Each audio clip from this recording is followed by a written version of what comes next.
अस्सलाम वालेकुम students, it's a computer class. Today topic of discussion is truth values. Students, last lecture में हमने देखी थी बूलियन प्रपोजिशन।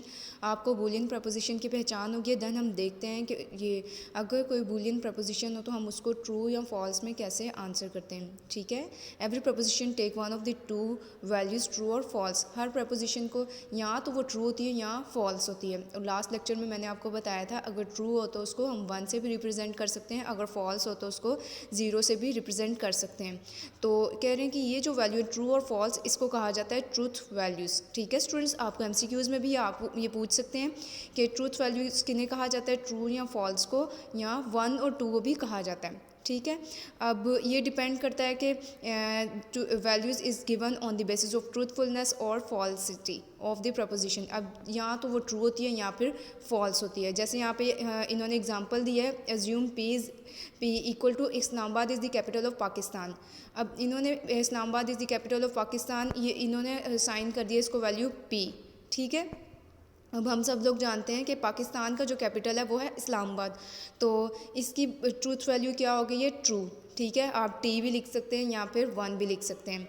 और इसी तरह you can assign the true value, you can assign the truth value true to this proposition. Then अब next example देखते हैं। Now assume another proposition Q, the sun rises in the waste.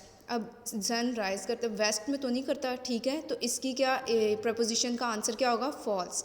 ठीक है, अब कुछ ऐसी preposition जिनका हमें डेफिनेटली पता हो कि इसका आंसर ट्रू है और इसका फॉल्स है। जैसे हमें पता था कि ये इस्लामाबाद जो है पाकिस्तान का कैपिटल है। ठीक है, इसलिए हमने इसका आंसर ट्रू कर दिया, और हम जानते हैं कि सन जो है वो वेस्ट में राइज नहीं होता। ठीक है, तो इसका भी आंसर फॉल्स हो गया। लेकिन कुछ प्रपोजिशंस ऐसी होती हैं जो डिपेंड करता है जो वर्किंग कर रहा है उसके ऊपर। अब जैसे यहाँ पर है, if we have proposition R is equal to I have completed my work.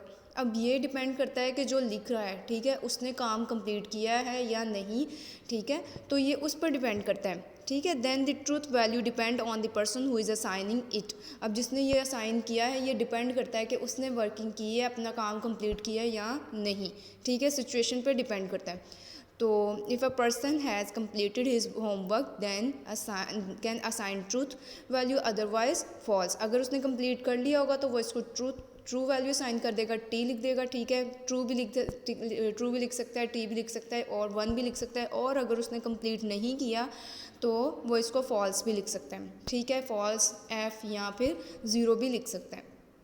तो ये आपकी ट्रूथ वैल्यूज़।